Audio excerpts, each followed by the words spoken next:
je profite de cette conférence de presse pour passer le bonjour à tout le peuple congolais. Effectivement, Kara, comme tu l'as dit, je pense que pendant 2-3 semaines, ce fut vraiment un marathon. Je pense que ça c'est valable pour tous les sélectionneurs du continent africain. Vous êtes au courant de cette circulaire 1749 qui nous a pas permis, si vous voulez, en premier temps de pouvoir avoir notre vraie liste, nos meilleurs joueurs partout sur le continent africain ou partout dans le monde. J'ai envie de dire que le dernier arrivant de notre liste de 30 joueurs, c'est Kalidou Koulibaly qui est arrivé hier. Je peux dire qu'aujourd'hui, on peut faire le point, tout le monde est là. Avant, on ne pouvait pas faire un point parce que tout simplement, il y avait tellement et beaucoup d'incertitudes sur la liste.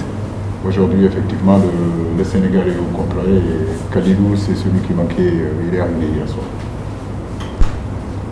David Radio Congo. Coach, ça fait 2 rencontres en 4 ans. Vous avez battu le Congo sur le même score. Cette 3e rencontre, pourquoi avoir mis tout votre Armageddon alors qu'on sait que le Sénégal n'a rien à perdre pour ce match? J'entends beaucoup de gens dire que c'est un match sans enjeu. J'ai envie de dire pour le Sénégal. J'ai envie de dire que dans le sport de haut niveau, il n'y a pas de match sans enjeu. Ce match-là est un match qui a quand même des enjeux parce qu'effectivement, comme vous le dites, nous venons au Congo. Le Congo a besoin de se qualifier. Nous savons que ça sera un match très difficile. Les matchs au Congo et au Sénégal ne sont pas des matchs faciles. Même comme vous le dites, on les a battus par exemple au match aller à Dakar. C'est vrai qu'on avait fait une très belle première mi-temps. Et en deuxième mi-temps, cette équipe congolaise nous a créé quand même beaucoup de problèmes. On a énormément de respect pour cette équipe. Et je crois que c'est une sélection, on n'a pas l'habitude de nous voir tout le temps comme un club. C'est différent, la sélection avec le club. Et quand on a, si vous voulez, des 2 journées comme ça où on est qualifié, le travail doit continuer. N'oubliez pas qu'au mois de juin, on a les éliminatoires aussi de la Coupe du Monde 2022. Je pense que le Sénégal aujourd'hui regorge énormément de potentialités, énormément de joueurs partout dans le monde. C'est à travers ces matchs-là, je pense que ça peut nous permettre aussi de changer notre groupe, de changer notre stratégie, de donner beaucoup plus de chance aux joueurs qui n'ont pas l'habitude de venir jouer avec nous. Nous aussi, comme staff, on attend des réponses et je crois que ces matchs-là doivent nous permettre aussi de faire un revue d'effectifs, donner la possibilité à d'autres joueurs de pouvoir jouer. Mais je le dis et je le répète, ce n'est pas un match sans enjeu, c'est un match aussi qui a des enjeux parce que, comme je le dis, au-delà de ces 2 matchs-là, le Sénégal aussi est en train de se préparer pour les éliminatoires de la Coupe du Monde. Quelle serait la caractéristique de la formation que vous comptez aligner demain? Je ne vais pas vous donner la composition d'équipe ici parce que je ne l'ai même pas encore donné à mes joueurs. Donc je pense que je préfère laisser quand même la primeur aux joueurs. Et puis, en tout cas, on essaiera de mettre la meilleure équipe pour représenter le Sénégal. Le coach nous a expliqué que vous êtes arrivé à peine hier. Comment vous vous sentez quelques heures avant le match contre le Congo? Êtes-vous prêt à découvrir le Congo? Bonjour à tous déjà. Je suis arrivé, oui, effectivement, je suis arrivé mardi soir. Ça a été un peu compliqué mon voyage, mais voilà, je suis arrivé à destination, c'est ça le plus important. J'avais à cœur de venir au Congo parce que même étant, on va dire, ne pouvant pas jouer ce match, je voulais être avec le groupe. On sait qu'on ne se voit pas très souvent, le groupe du Sénégal est vraiment uni et quand on a la disponibilité, on donne la disponibilité pour venir en sélection, il faut vraiment y venir de tout cœur. Et avec les joueurs, on sait qu'il y avait beaucoup de nouveaux joueurs, donc c'était très important que tous les cadres de l'équipe soient présents. On a discuté avec le coach, avec les cadres du groupe et quand on a vu qu'il y avait aussi beaucoup de nouveaux joueurs, on est tous venus pour bien préparer ce match du Congo, revoir aussi des joueurs qu'on n'avait jamais vus, voir aussi des joueurs qui jouent au pays. Comme m'a indiqué, ça fait plaisir de les voir avec nous dans cette sélection sénégalaise.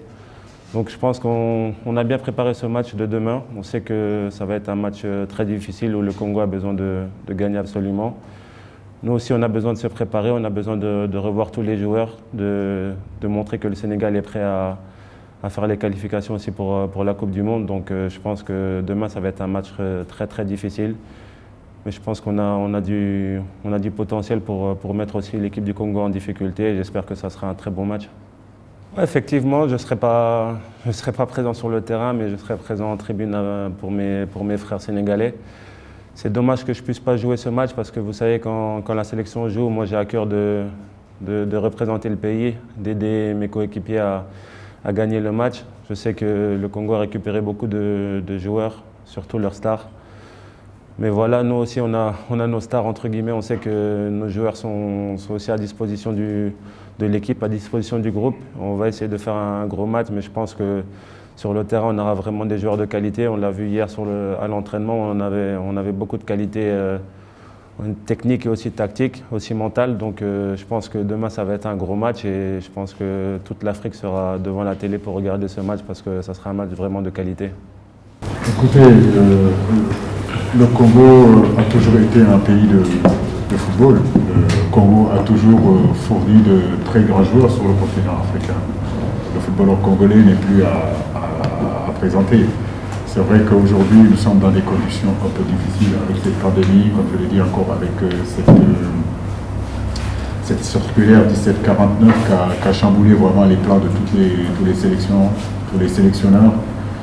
Mais je crois que mon homologue congolais, j'en profite pour lui passer le bonjour.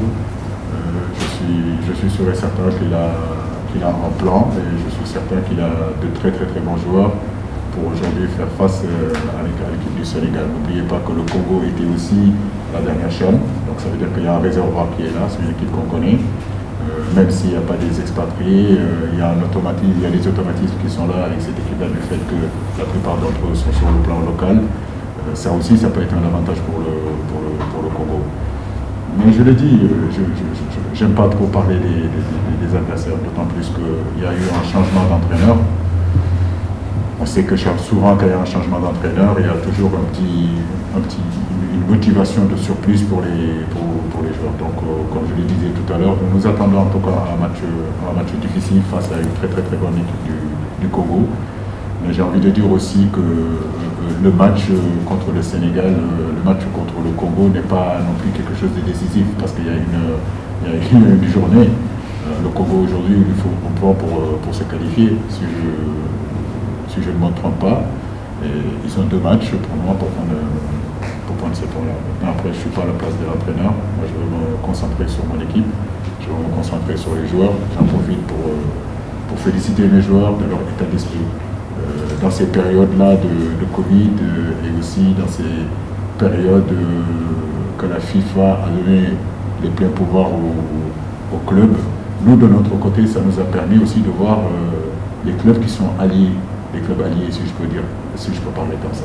On a pu voir aussi le comportement de certains clubs vis-à-vis de nos sélections. Mais ça m'a permis aussi de voir l'état d'esprit de nos joueurs dans ces périodes-là.